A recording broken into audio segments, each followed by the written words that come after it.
सांगितलेले आहे. त्यामुळे काय चाललंय आणि किती भयानक आहे याच्याबद्दल मी काय बोलणार नाही, कारण कोळसा किती पण उघडला तरी काळाच असतो. त्याच्यामुळे त्याच्याबद्दल मी बोलणार की परिस्थिती एवढी वाईट आहे, परिस्थिती किती वाईट आहे. या परिस्थितीत आपल्याला करायचं काय, तर मी बघत आहे मला पुढचं दिसतं, मला पुढचं माहिती आहे. कारण ज्यावेळेस हे संविधानाचं काम आहे ना, हे मी जुनी फक्त आठवण सांगतो की बाबरी मस्जिद पडली, म्हणजे पाडली, ज्यांनी बाबरी मस्जिद पाडली त्याच्यानंतर मुंबईमध्ये दंगल झाली. तुम्ही सगळे लहान असाल, सगळे ही मंडळी सगळी लहानच होती. आणि त्याच्यानंतर नामदेव दादा, राजा भाऊ, ही सगळी जी मंडळी आहेत त्यांनी मुंबई मराठी ग्रंथ संग्रहालयामध्ये या दंगलीच्या नंतर एक सभा ठेवली होती. आणि त्या सभेमध्ये त्यांनी म्हणजे अर्थात कोणताही आंबेडकरवादी, जसं नितीन म्हणाला की बाबा आपला भारत एक ठेवायचा आहे, शांतता वगैरे नांदली पाहिजे, हे सगळे म्हणाले. आणि मला त्यावेळेस एक काय माहित नाही मला, पण मला काही गोष्टी पुढे काय होणार आहे याची थोडीशी चुणूक मला दिसते. मी काय बाबा वगैरे नाही, नुसता भगत आहे, ते पण बाबासाहेबांच्या तालमीतला भगत आहे. त्याच्यामुळे माझा बाप एवढा शहाणा होता की पुढे काय होणार आहे हे त्याने आधी लिहून ठेवलं. त्याचा मी अंश आहे, वैचारिक अंश आहे. तर मी त्यावेळेस सभा वगैरे संपली, मोनिकाताई सभा संपली. नामदेव दादा माझे म्हणजे खूप म्हणजे मोठ्या भावासारखे होते आणि लाड पण करायचे. तर मी नामदेव दादांना बोललो मला बोलायचंय. म्हणाले तू गप्प बसते म्हणे, बस ना म्हणजे झाली सभा. आता राजा भाऊ बोलले तर संपली, बस. मी म्हणलं नाका मला बोलायचंय. तर राजा भाऊ बोलले बोलू त्या काय. मी म्हटलं की ही जी बाबरी मस्जिद पडली, हा हल्ला बाबरी मस्जिदीच्या दगडमातीवर नव्हता, हा हल्ला भारतीय संविधानावर होता. आणि सगळं सभागृह एकदम असं स्टन झालं. तर राजा भाऊ किंवा ह्याचे नंतर थोडेसे गंभीर झाले. ते म्हटले की हा मुद्दा विचार करण्यालायक आहे, कारण बाबरी मस्जिद पाडणं म्हणजे काय, तर या देशामध्ये एका धर्माची दादागिरी चालणार. आम्ही कुणाचंही मंदिर किंवा काय प्रार्थना स्थळ आहे ते जाऊन असे झुंडीनं पाडू शकतो. म्हणजेच ही झुंडशाही जी आहे ती संविधानाच्या ओरावर बसायला त्यांनी तयार केली होती. आणि त्याच्यानंतर काही काळानंतर पहिल्यांदा म्हणजे इजेर खोब्रागडे आणि आम्ही काही मंडळी पहिलं संविधानाचं काम सुरू केलं. तर आम्हाला माहित होतं की हे संविधानाचं काम आता लोकांना बरोबर वाटणार नाही. एकदम नवीन लोक म्हणजे काय संविधानाला काय त्रास आहे, काय नाही होणार. काय काय लोक मला नितीन सांगायचे, अरे बाबा बाबासाहेबांनी लिहिलेले त्याचं काय होत नाही, तुम्ही टेन्शन मध्ये जाऊ नका. बाबासाहेब आणि त्याच्यानंतर अटल बिहारी वाजपेयीचं राज्य आलं आणि तेव्हा संविधान संशोधन समितीची स्थापना झाली. आणि तेव्हा आमचे सगळे कलाकार जागे झाले आणि बोलले की संविधानाला हात लावून बघा, हात काढू, पाय काढू, याव करू, त्याव करू. आपले कव्वाल तुम्हाला माहिती, आपले कवी कव्वाल सगळे आणि विकट हात याव करेगा आणि त्याव करेगा. आणि मला माहित होतं की हे काय फार नसतं असं. जे करणारे लोक जे आहेत ना तेवढे उलट्या काळजाचे आहेत, ते काही सरळ करणारे नाहीत ना. हे हात दुसरी कार्यक्रम आहे. त्यांनी ज्यावेळेला 2014ला त्यांचं सरकार आलं, त्याच्यानंतर 2018ला याच ऑगस्ट महिन्यामध्ये 9 तारखेला दिल्लीच्या जंतर मंतरवर संविधान जाळलं आणि सगळे गप्प होते. सगळा मीडिया गप्प, सगळे कवी गप्प, सगळे गप्प. 2009 पासून आम्ही तर कार्यक्रम करतच होतो संविधानाच्या बाबतीत. तेव्हा चालू केलेली गोष्ट जी आहे त्याला 2024ला ते राजीव गांधींचे ते मुलगा जो राहुल गांधी तो 2024च्या इलेक्शन मध्ये म्हणाला की हा मध्यवर्ती इश्यू आहे, संविधान इज अ सेंट्रल इश्यू. आणि म्हणून मला एक वारंवार एक गोष्ट आठवते की भले आपल्यामध्ये आपण येडे खोडे साधे भोळे किंवा कधी कधी कट्टरतेनं ग्रासलेले लोक असू, पण या बाबासाहेबाच्या समाजानं जय भीम हा नारा घर जाळे असताना अंगावर कुऱ्हाडीचे घाव सोसून सुद्धा तो जय भीम नारा टाकला नाही. आणि म्हणून जंतर मंतरवर 2026 ला तो नारा जागतिक होतो.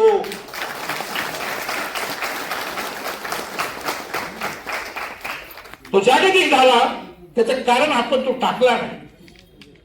आणि म्हणून तो जय भीम हा जो नारा, आता मी युरोपमध्ये गेलो होतो, अमेरिकेत गेलो होतो, तिकडे सगळीकडे सगळ्या विद्यापीठांमध्ये 17 विद्यापीठांमध्ये मी बाबासाहेब आंबेडकरांच्या सांस्कृतिक राजकारणाच्या संदर्भाने बोललो. तर माझ्या एक लक्षात आलेलं आहे की भारतामधला जो संविधानाचा लढा आहे, ही अशीच ही मुलं जी आहेत ती माझ्याकडे आली, त्यांनी काय असंच हे चालू केलंय का? संविधानाचं काम त्यांनी असंच चालू केलंय का? आणि त्यांनी बघा किती संविधान समता फाउंडेशन किती सूचक आणि या काळाला आवश्यक असणारं नाव दिलेलं आहे. हे नाव असंच डोक्यात येत नाही किंवा हे नाव असंच कुणीतरी सजेस्ट करू शकत नाही. या काळामध्ये संविधानाची जी मूल्य व्यवस्था आहे, ती मूल्य व्यवस्था डॉक्टर बाबासाहेब आंबेडकरांनी ज्यावेळेला संविधान लिहिलं त्याच्यानंतर जे भाषण दिलेलं आहे, संविधान सुपूर्द करताना जे भाषण दिलेलं आहे, त्या भाषणामध्ये बाबासाहेबांनी एक नवं सांस्कृतिक राजकारण या देशाला दिलेलं आहे. आणि ते सांस्कृतिक राजकारण जे आहे ते प्रजासत्ताक संस्कृतीचं राजकारण आहे. हे शब्द जरा बोजड आणि अवघड वाटतील, पण काही गोष्टी ह्या त्याच शब्दामध्ये सांगाव्या लागतील आणि ते शब्द हे पुढे आपल्याला कंटिन्यू करावे लागतील. प्रजासत्ताक संस्कृतीचा पाया म्हणजे या देशातल्या ब्राह्मण्यवादी मनोवादी संस्कृतीला विरोध करणारी, तिला नेस्तानाभूत करणारी, संविधानाच्या पोटातून निघालेली जी संस्कृती आहे, प्रजासत्ताक संस्कृती आहे, ते या काळातलं पर्यायी सांस्कृतिक राजकारण आहे. या देशामध्ये डॉक्टर बाबासाहेब आंबेडकरांनी संसद दिली आणि सांगितलं की या देशातले जे सत्ताधारी आहेत ते या संसदेतून निर्माण होतील. परंतु त्यावेळेसच बाबासाहेब एक गोष्ट बोलले होते की हे संसदेचं सुंदर मंदिर मी बनवलेलं आहे, पण तिथं देव जाऊन बसण्याच्या आधीच राक्षस जाऊन बसलेले आहे, हे सांगितलं होतं. आणि म्हणून बाबासाहेबांनी धर्मांतर, एका बाजूला प्रजासत्ताक संस्कृती आणि दुसऱ्या बाजूला बौद्ध धर्माचा स्वीकार करून या जगाला तारणारं तत्वज्ञान, त्या तत्वज्ञान आपल्याला त्या तत्वज्ञानाच्या ओटीत टाकलं. आणि म्हणून आज संविधान म्हणजे हे फक्त एक शब्द राहिला नाही. संविधानाबरोबर आता आपल्याला काय करायचं, जबाबदाऱ्या काय येतात. आंबेडकरी समाज जो सुरू करतो ना एखादी गोष्ट, ती आत्ता सुरू केली तर त्याला फळ नंतर येतं. आणि म्हणून आत्ता जे आपण सांस्कृतिक राजकारण सुरू करू ते काय असणार आहे, तर सगळ्यात पहिली गोष्ट आपल्याला करायची आहे ते म्हणजे आपल्याला इलेक्शन मधले जे कुणी पक्ष असतील त्यांना जे काय करायचं आहे, तुम्ही नेत्या लोकांना शिव्या देत बसू नका. ते कोण ह्याला शिव्या देतो, कोण त्याला शिव्या देतो, हा चोर आहे तो चोर आहे, त्यांना जे काय करायचंय ते करू द्या. तुम्ही ते थांबवू शकत नाही, तुमच्या ते कंट्रोल मध्ये नाही.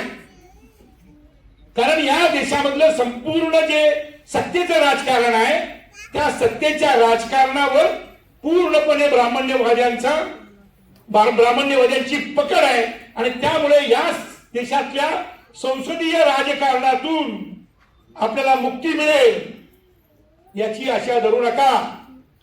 एक दुसरं ग्राउंड आहे, त्या दुसऱ्या ग्राउंडवर आपल्याला त्या ग्राउंडवर आपल्याला त्यांना लढावं लागेल. तर या ग्राउंडवर आपलं कधी जातो, कुणालाही घेऊन जातात. तर ज्यांच्या बरोबर रात्रंदिवस आम्ही काम केलं ते लोक त्यांच्या पक्षामध्ये किंवा पक्षाच्या समर्थनामध्ये गेले आणि तिकडे नको त्या कविता नको त्या ठिकाणी वाचू लागले. हा म्हणजे नितीन, कारण आमचे जवळचे संबंध आहे. मी कधीच त्या काळातलं त्यांचं जे काम आहे त्याच्याबद्दल मला रिस्पेक्ट आहे, तर मी स्वतः डोळ्याने बघितलेलं आहे. सत्तेचं राजकारण माणसाला कुठून कुठे घेऊन जाऊ शकतो हे माझ्या डोळ्यासमोर मी बघितलेलं आहे. इतका संवेदनशील माणूस, इतक्या बेकार कविता, इतक्या बेकार लोकांबरोबर इतक्या घाणेरड्या ठिकाणी वाचतोय. हा, मी त्या दिवशी तब्येत बरी नव्हती म्हणून मला कळलं. आता किती केलं तरी मित्र आहे ना, एकत्र जेवलोय, एकत्र खाल्लं पिल्लेलं आहे, एका हॉटेलमध्ये जगलोय, उपाशी तापाशी झोपलेलो आहे.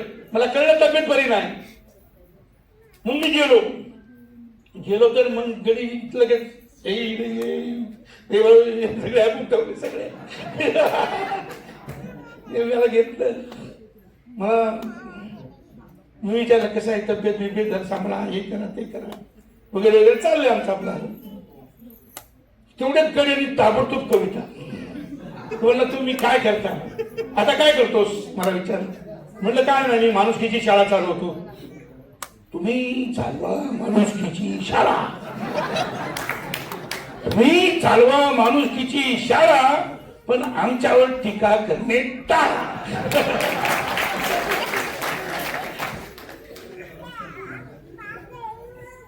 हे सत्तेच्या राजकारणात मी बघितलं की माणूस कुठून कुठे जातो. मला सांगायचं आहे की या देशामध्ये तुम्हाला सत्तेच्या राजकारणावर पकड जर पक्की आली असेल तर पहिलं आपलं सांस्कृतिक राजकारण जे आहे ते पक्क करावं लागेल.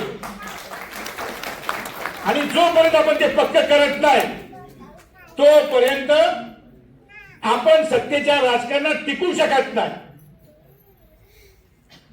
त्यांनी बघा पहिलं सांस्कृतिक राजकारण उभं केलं, राम मंदिराचा प्रश्न उभा करून या देशामध्ये मोठी फूट पाडली आणि फूट पाडून सत्तेच्या राजकारणाकडे गेले. त्यांनी तिथं सांस्कृतिक राजकारण नीट केलं आणि त्याचाच परिणाम नितीन हा आपल्यावर पण झालेला आहे. तू ज्या कट्टरपणाचा जो उल्लेख सारखा करतोयस किंवा तुझी जी बळबळणारी जखम जी आहे की या कट्टरपणातून फार त्रास होतोय, या कट्टरपणाची गंगोत्री तिथं उगम पावलेली आहे. त्यांनी सगळ्या देशातल्या बहुजनांना कट्टर हिंदू केलं. त्याची रिॲक्शन आम्ही कट्टर बौद्ध झालो. त्याची रिॲक्शन आहे, काय बोलू नका, वाईट आहे.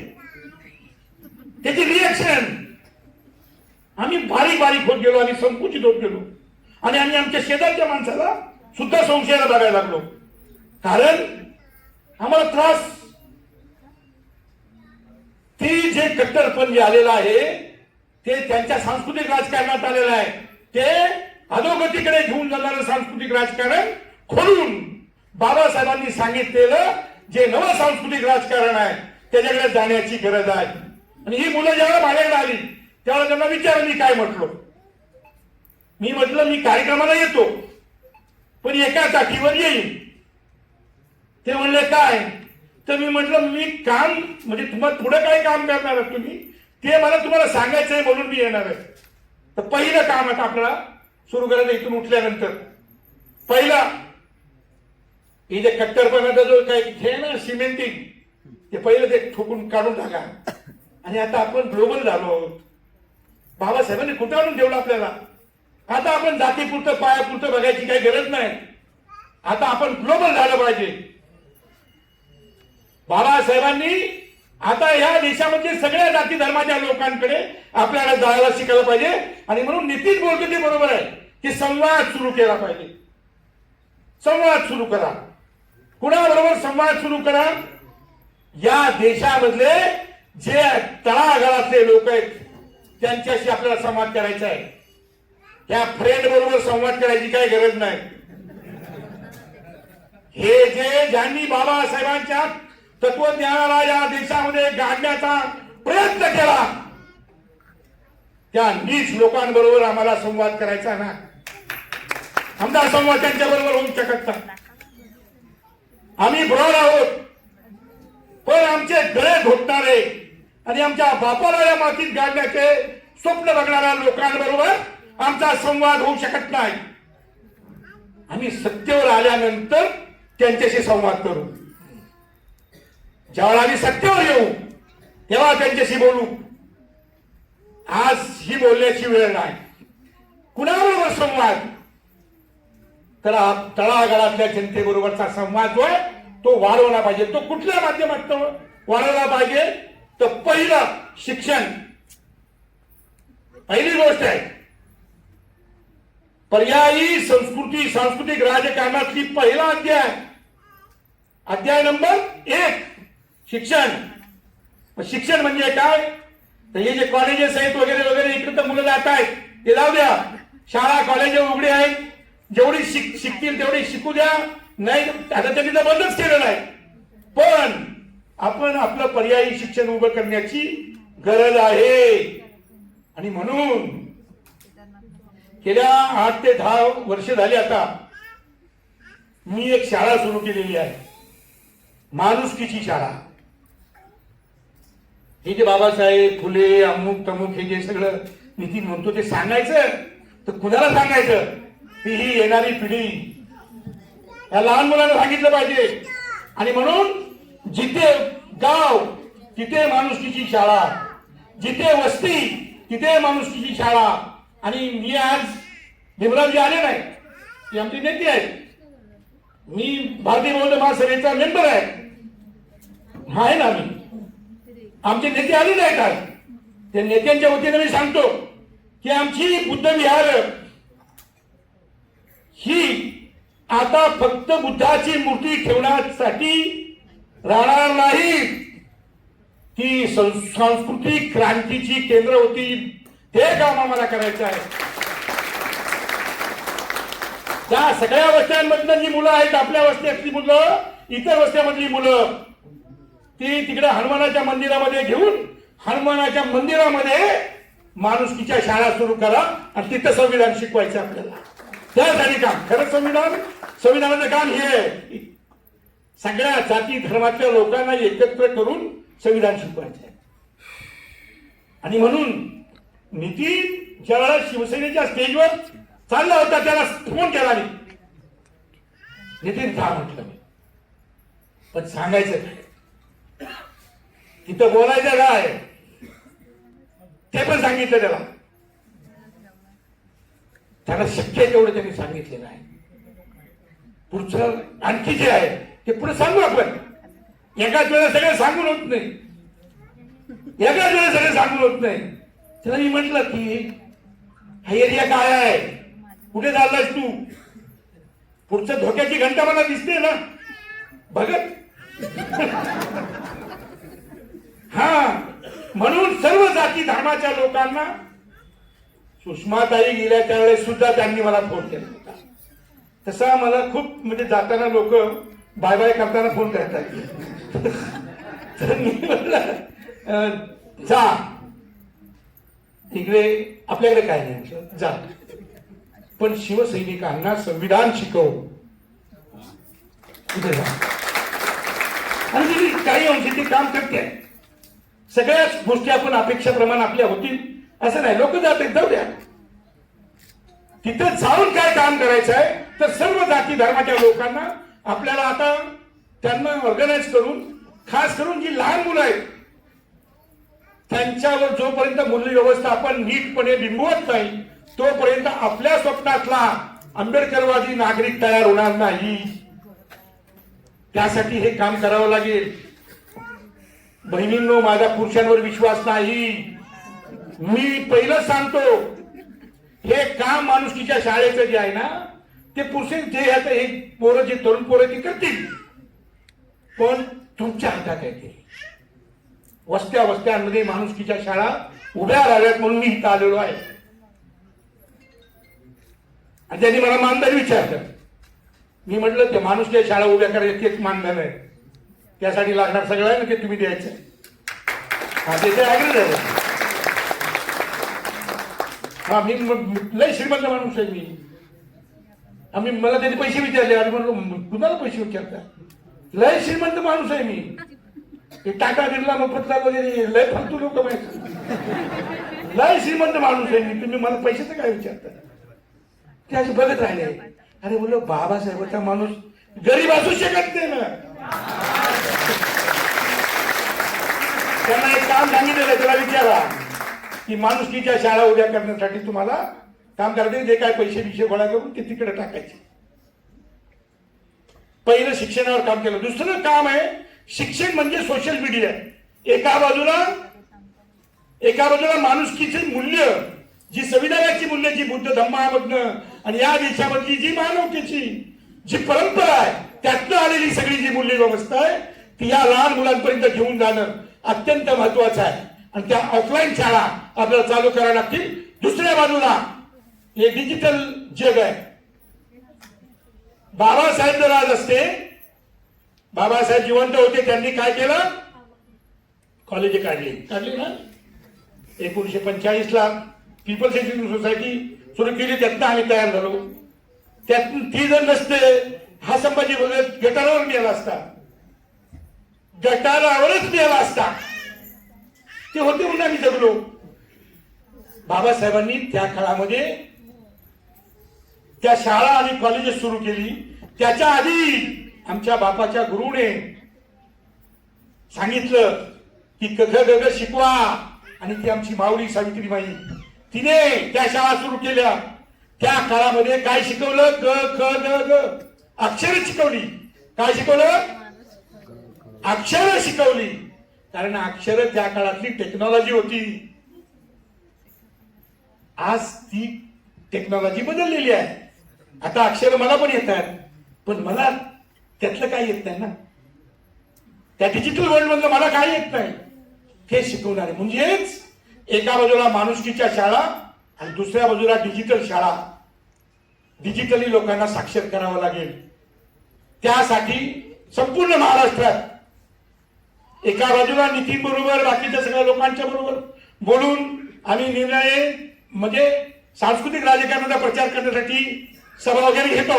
आणि ऍट द सेम टाइम 2-2 दिवसांची शिबिरं, सोशल मीडिया कसा वापरायचा, सोशल मीडिया कसा शिकायचा, कसं तयार करायचं, PR म्हणजे काय, PR कसं करायचं.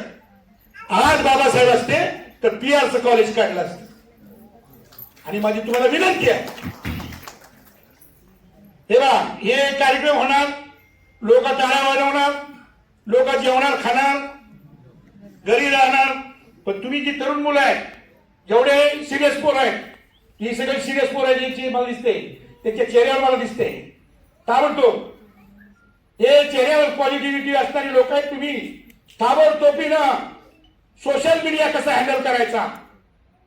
आणि जे रिटायर्ड लोक आहेत त्यांना शिकवा. जे तरुण मुलं आहेत त्यांना तर शिकवाच. म्हणजे रिटायर्ड लोक आहेत ते फॉरवर्ड करत राहतात. हा, मग आपले वॉर रूम पाहिजे. आपले वॉर रूम नसतील तर करायचं काय. हे चांगलं कविता लिहिते, ह्याची कविता पोचली पाहिजे ना, ह्याचं भाषण पोचलं पाहिजे ना, किती लोकांपर्यंत पोचते. तुम्ही ह्याचं नॅशनल झालं पाहिजे, हा इंटरनॅशनल झाला पाहिजे, अमेरिकेत त्याला फोन आले पाहिजे. कशाने सोशल मीडिया सगळ्यांना कंपल्सरी करा. घरामधनं सोशल मीडिया शिकवा. त्याची शिबिरं आपण सगळीकडे चालू केलेली आहे. दुसरी गोष्ट, प्रतीक जी आहे, प्रतीक फार महत्वाची आहे. त्यांनी आपला पराभव कसा केला बघा, प्रतीक वापरली. प्रतीक, एक महाकाव्य आहे रामायण नावाचं, त्यातला एक अत्यंत आदर्श राम, प्रभू रामचंद्र याचं प्रतीक, जे शांत रसाचं प्रतीक आहे. बाबासाहेबांनी रेडल साहेब रामायण कृष्णा लिहिलं, तो भाग आहे, तुम्ही वाचा ते. पण त्याच्यामध्ये मला राम जो आहे तो काय म्हणून, तो म्हणतो मला सांगितलेलं आहे की वनवासात जायला, सत्ता सोडणारा राम, आणि भरताकडे ते सगळे राज्य देतो आणि सोडून जातो. हो, सत्ता सोडणाऱ्या रामाला, त्या रामाला उचललं आणि ते सत्ता त्याच्या माध्यमातून सत्ता घेतली. प्रतीक फार महत्वाची गोष्ट आहे, प्रतीक फार महत्वाची गोष्ट आहे. आणि म्हणून जेवढी जेवढी पुरोगामी चळवळीतली आणि जेवढी माणुसकीला पुढे घेऊन जाणारी प्रतीक आहे, परिवर्तनाला पुढे घेऊन जाणारी प्रतीक आहे, ती प्रतीका आपण नीटपणे घासून पुसून नीट आपल्या ताब्यात घेतली पाहिजे. हे नितीनचं जे जीव जळतोय ते त्याच्यासाठी जळतोय ना. अरे बाबा आपलं हे, त्याला हाकलू नका, त्याला हाकलं तिकडेच जाऊन जाणार आहे, ते हाकलू नका, ते जवळ घ्या. आज मला संदेश, मला म्हणलं दादा अण्णाभाऊ साठेच्या काल कार्यक्रमाला मी गेलो होतो, ते चेंबूरला गेला, आणि त्याने सांगितलं मला, म्हणला मी गेलो होतो. मला विचारलं तू इकडे कसं काय? आता काय अण्णाभाऊ साठे तर दुश्मन आहे का अण्णाभाऊ साठे याचं दुश्मन आहे काय? म्हणजे नाही, अण्णाभाऊ साठे आणि बाबासाहेब आंबेडकर यांच्यामध्ये जमीन आसमानची फरक आहे, आणि ते स्वतः मान्य करतात ना. पण आपण अण्णाभाऊ साठेंना नाही स्वीकारलं तर त्याचा उद्या अण्णाभाऊ साठेंचं ब्राह्मणीकरण करून त्याच्याच हातात हत्यार देऊन बाबासाहेबांकडे अंगावर येतील. हे अंगावर येणारी माणसं तयार करणारे लोक आहेत. हे बाबासाहेबांच्या तत्वज्ञानाला मातीत गाडणारे हे निखारे आहेत. हजारो वर्षांचा गुलामीचा खेळ यांनी केलेला आहे, आणि म्हणून यांच्यावर माझा बिलकुल विश्वास नाही, कवडीचा विश्वास नाही, कवडीचा. अण्णाभाऊ साठे असतील किंवा बाकीची जी प्रतीक आहे, ती प्रतीक आपण अहमगंडामुळे किंवा संकुचितवादामुळे ती फेकून देता कामा नये. तुम्हाला त्या प्रतीकांच्या सोबत माणसांना सोबत घेऊन यायचं आहे. त्या प्रतीकांच्या सोबत ती माणसं येणार आहेत. त्या माणसांना बाबासाहेबांच्या चळवळीशी जोडण्याचं काम आपलं आहे, संविधानाच्या चळवळीशी जोडण्याचं काम आपलं आहे. मी तुम्हाला जेवायला किती वेळ आहे मला सांगा, जेवायला किती वेळ आहे? हॅलो हॅलो, मला एक गोष्ट आठवली तेवढी मी सांगतो. एक जुन्या काळामध्ये एक हिऱ्याचा व्यापारी असतो, आणि तो त्या काळात चालतच जायचे ना, मध्ययुगामध्ये चालत जायचे. तर तो हिरे घेऊन एका गावावरून दुसऱ्या गावाला चालला होता, आणि त्याला मध्ये मेंढरांचा कळप दिसतो, आणि तो धनगर त्याचा जो चालणार असतो, कळपाचा मालक, तो दिसतो, आणि तो जात असतो. तर त्या कळपामध्ये एका मेंढीच्या गळ्यामध्ये काहीतरी चमकताना दिसतं. त्याच्या लक्षात येतं हा हिरा आहे, हा हिरा आहे. तो त्या मालकाला म्हणतो त्या मेंढीच्या गळ्यामध्ये काय? म्हणला काय नाही, दगड आहे. तो म्हणला का बांधला? नाही दिसते चांगला म्हणून बांधला. म्हणला विकतो का? तो म्हणला विकायचा. विकायचा का? नाही नाही म्हणला, तुला विकायचं असलं तर बघ. तो म्हणला किती रुपये? किती रुपये देणार? तर तो धन घेतो. म्हणला की मी 1 रुपयाच्या खाली एक पै नाही घेणार, 1 रुपया विकणार. आता ह्याच्या तोंडाला पाणी सुटतं.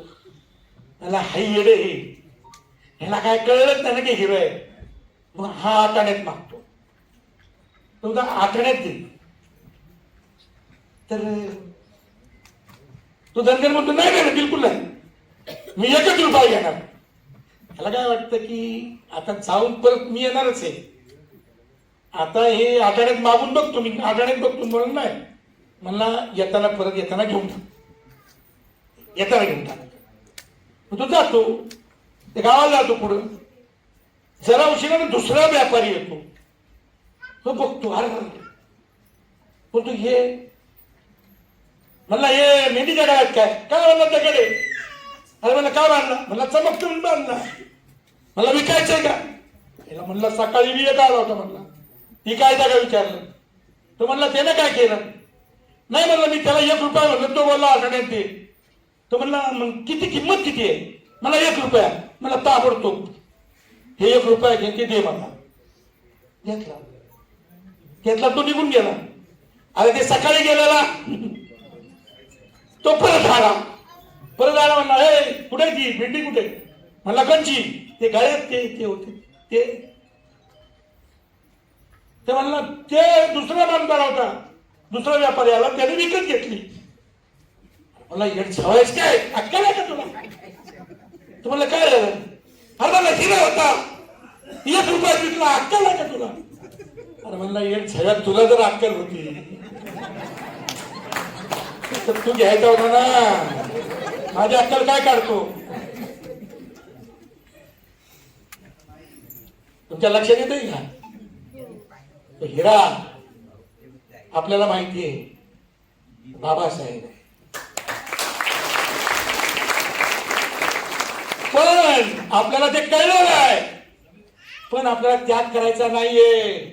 आपल्याला रुपयाचा हिरा आठवड्यामध्ये पाहिजे, त्याग नाही करायचा. आपल्याला कळलं नक्की हे तत्वज्ञान आहे एवढं चांगलं, पण ते जर आपल्याला पाहिजे असेल तर आपल्याला त्याची किंमत द्यावी लागते. त्याशिवाय किंमतीशिवाय ते मिळत नाही. दुसऱ्याने घेतलंय त्याचा तो काय करेल ते करेल. आता आरएसएसच्या लोकांनी तो हिरा घेतलेला आहे. तुम्हाला वाटत असेल की बाबासाहेबांच्या प्रतीकाची मोडतोड नाही चालली, मोडतोड चालू आहे. या देशामधल्या सगळ्यात खतरनाक या व्यवस्थेला सुरू लावणाऱ्या विचारांचं त्यांनी तोडमोड करायला घेतलेली आहे. आणि त्यांनी आता सगळीकडे बाबासाहेबांचे पुतळे पुतळे पुतळे पुतळे पुतळे स्मारक मोठी स्मारक उभी करायला सुरुवात केली.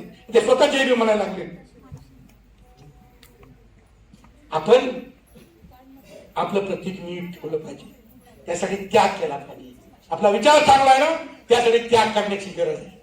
आणि तो त्याग आपण करू शकलो नाही म्हणून प्रतीक जे आहेत ती साफसूफ करून आपण ते खऱ्या अर्थानं संविधानाचं काम, ते प्रतीक नीट करणं, ते प्रतीक पुढच्या काळामध्ये आपल्याला पुढे घेऊन जाईल असं प्रतीक बनवणं. तिसरी गोष्ट आहे की सगळे जे काही सण उत्सव जे आहेत त्या सण उत्सवांकडे आपण तुच्छतेने आणि असं बघतो हे आमचं नाही. या देशातले सगळे सण उत्सव जे आहेत ते ऋतूच्या नियमाप्रमाणे बनलेले आहेत. त्याच्यामध्ये त्यांनी काय केलं की त्याच्यावर तो शेंदूर चढवला धर्माचा आणि ते घेतले. त्यातले जेवढे शिक्के आहेत तेवढी साफसूफ करून आपल्या मासेसला, आपला जो बहुजन समाजाचा मास त्या बहुजन समाजाच्या मासला आपल्याला एकत्र करावं लागेल. ती बाबासाहेबांनी दिलेली ड्युटी आपल्याला आपलं आहे भरपूर. आणि जे काय करता येते ते सोडून द्या, नवे उत्सव तयार करू आपण. भगवान बुद्धांना ज्या दिवशी ज्ञानप्राप्ती झाली त्या दिवशी या देशामध्ये ज्ञानाचा उत्सव म्हणजे फेस्टिवल ऑफ नॉलेज आपण उभा केला पाहिजे. 15 ऑगस्टला स्वातंत्र्य मिळालं, त्या स्वातंत्र्याचा फेस्टिवल ऑफ फ्रीडम आपला उभा करावा लागेल. आपल्या नवे ही जी सगळी नवी सांस्कृतिक राजकारणाची जे मुद्दे आहेत ते पुढे जर तुम्ही करणार असाल तर तुमचं फाउंडेशन वाढणार आहे. नाहीतर पुढे परत जेवायला भाऊ गर्दी होईल पण काम होणार नाही. काम करणारे जे लोक आहेत त्यांनी सोबत राहा. मी तुमच्या सोबत आहे. जय हिंद.